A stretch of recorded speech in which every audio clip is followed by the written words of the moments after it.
Catus Maximus here, this time with a review, kind of two birds with one stone.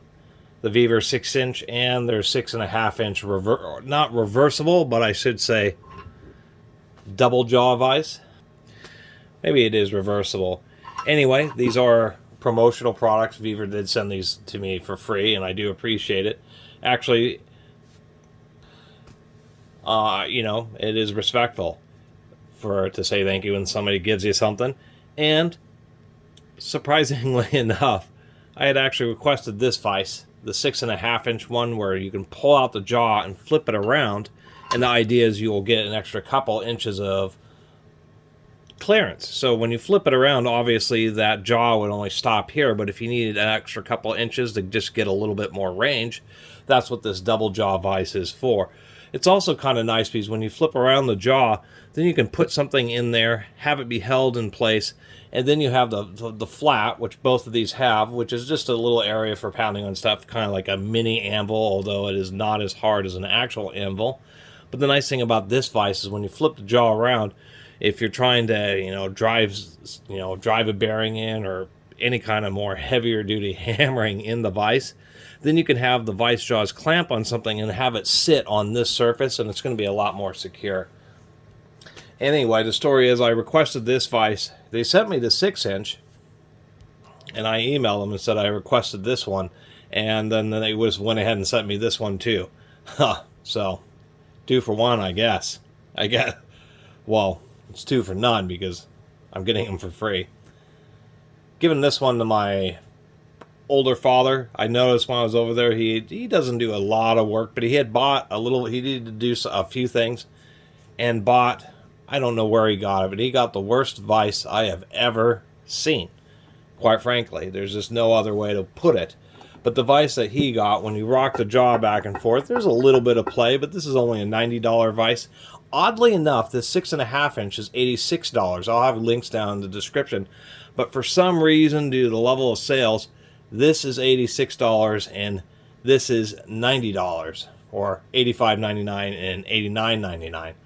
Doesn't make a whole lot of sense to me because this is a heavier, much more substantial vise than this one, but it just has to do with the quirks of the level of sales. So I totally recommend getting this one. The nice thing about this one is, in addition to this, because you have the double jaw, you actually have a nice flat surface on top here too to work on stuff. Maybe you want to flatten out a piece of metal. Who knows, there's a variety of uses, but this top flat here is just a little bit wider and can give you just a bit more variety of uses. Anyway, even though these do have a little bit of play rocking back and forth, they had no rust. They were really well oiled. There's a bit of play. The one my father got, which was the worst Chinese vise I ever seen, I swear to God that there's probably it's like a rotating jaw vise, even though it's not intended that. It just has just atrocious tolerances. And I said, I get these promo products, I'll get a hold of a vise for you that'll at least be a lot better than the $10 special, whatever you got. So these are certainly an equivalent to the Harbor Freight Pittsburgh vises, that's for sure. Pittsburgh doesn't actually have 6-inch vises or ones like this. They do have their Doyle vises, but those are actually a lot more expensive. And if anybody's curious, I will keep this one just for general handy nature of it. But I really did just get these. The intention was to give this one to my father, but I'll just give him this one instead and keep the nicer one for myself. Add to my collection. I don't really personally need vises. I have a 6x8-inch Ford's French-made Sombre et Meuse. I also have a 7x9-inch Olsa Tools vise. You can find videos of both of those on my channel. The Sombre et Meuse vise, when I put that video up, there's a lot of people who chimed in. Those are very well-respected vises. But for the price, $90, these Vevors really aren't bad. And I'm going to put on some gloves because these things are greasier than all get out. Now, some things I thought were, I say they're good because for the price, let's take a closer look. Actually, they advertise as being forged. I highly doubt that these are forged, mainly because we can see like a real thin line here. That's evidence of casting. And people always comment, how do you know that's cast?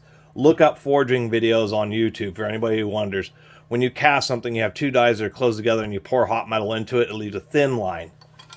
When you forge something, you're taking just a roughly shapen piece of metal that's red hot, and then you're smashing it, and that causes the metal to squish out in between the two halves of the die, and so it leaves a real thick area of what's known as flashing. Here's some great examples. This is a 3-ton lifting hook, and you can see that this big wide flat area is where this was a hot piece of metal and it was smashed between two dies, and the flashing, that was the area that the metal squished out, is actually that wide, and they had to grind it off. It's a little less noticeable on the outer profile. You can see a bit of it right here. And then of course this is a winch hook, and you can see the same thing here. This is a forged hook. They smashed it, and the reason you do it that way is because as the metal flows between the dies, it causes the metal crystals to actually flow along the same shape, making something stronger. That's why all hand tools, wrenches, etc. are the same way. So as we can see on this hook, same thing. We have this really wide area. So when you see something like this, where it's a thin little line, it's cast. And I will critique Vevor and mention that explicitly in my message to him, that these are cast, not forged vices. Even Chinese are not going to sell you a 6-inch vise for 90 bucks if it's forged steel. Nonetheless, the jaws are pretty good. Ground, this surface flat and ground. Once again, even though it is cast, even if we look at both sides, this thing's kind of heavy, probably 25, 30 pounds. No real divots or pock marks. I guess the base is probably the roughest part. I will give them a little bit of credit, rather than just having like little square washers or something for the swivel. It is a solid ring that goes all the way around that provides just a little bit more support, and I can't approve that. Something else I'll mention, which is a nice feature, is we can see that there's a washer and a spring in there. And what that does is that's a very nice feature. It means that when you're trying to tighten and let's say you're trying to adjust something in here. Let me get this open just a little bit more to grab these bolts. I'll critique them about the bolt difference between these vices. But let's say you're trying to adjust something and get it just where you want it. Well, on vices that don't have a spring or don't have a preload compensation, is the easiest way to put it, to always keep tension on the lead screw. What ends up happening is, say you got it just in the wrong position, you have to loosen the vise and turn the handle several times just to get the jaw to move, to loosen up. Then you have to turn it a couple, 3 times to get it to tighten back up. Now with a preload spring, I can have my hand here, I can loosen it, get it in the right position, and then it's kind of in between, and then tighten it. I can loosen it, and you can see how the jaw reacts right as I'm turning the handle in either direction, and it makes that little preload spring actually makes just generally using a vise a lot easier, because you can just quickly adjust. And I'm certainly glad that they did include that. Excuse me. Not the biggest lead screw. It appears to be turn it upside down. That's a 12mm lead screw. Not the best. I was actually noticing. And this is something actually I found you want to check on all vices. Even my big Sombre was the same way. But let me get some zoom in here. Gosh. There we go. You can see that bolt that holds the nut isn't fully threaded in, so it's always something you just want to deal with. The way these are designed, that bolt is captured by the lead screw, so it can never actually fall out, but you do want to have it torqued. And I was just noticing up here, let me get even more zoom. Power zoom, there we go. You can see that little gap there. That's super evidence of it being cast. Definitely would not have any kind of little gap. It's a little odd that there is a gap there like that, but definitely is cast. Anyway, let me get that out of the way so I could talk more about this one. Otherwise, they both came with, like, I don't know what they are. They do have super glued in neodymium magnets, some kind of soft jaws. I don't know what this material is, but it is pretty soft. It does have some cutouts for holding round stock, and being neodymium magnets, they hold on really well. So I am glad they have this addition of pretty thick, decent soft jaws. It's actually a nice touch. What was surprising is that 6-inch vise came with these bolts, no washers. I had to add these washers. This 6.5-inch vise was actually $4 cheaper. Came with these bolts. And even from this far away, you're probably able to tell, but let's bring them in closer. Big difference, 12 millimeter versus 14 millimeter head. These are a 4.8, which is super weak. It's like a grade 3 in SAE. Metric 8.8 is about a grade 5 in SAE. Metric 10.9 is in between grade 5 and grade 8, and metric 12.9 is just a little bit better than grade 8.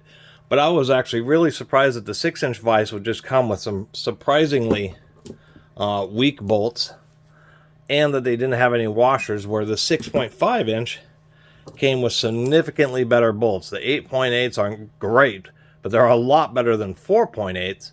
Plus, these have bigger heads on them, so that didn't make a whole lot of sense to me. But for the price, they're still not that bad. And Vevor is becoming a big enough company. They're not stamping. They're actually getting their own custom castings now for things like vises. And unless you're buying real expensive vises, premium vises that are hundreds of dollars, they're going to be made in China. China just dominates in things like vises and anvils just because of the cost of manufacturing of these types of heavy items. You can see the thin little webbing there. It's super obvious. Anyway, I mean, they're not lying. The jaws are 6.5 inches wide on the 6.5 and 6 on the 6.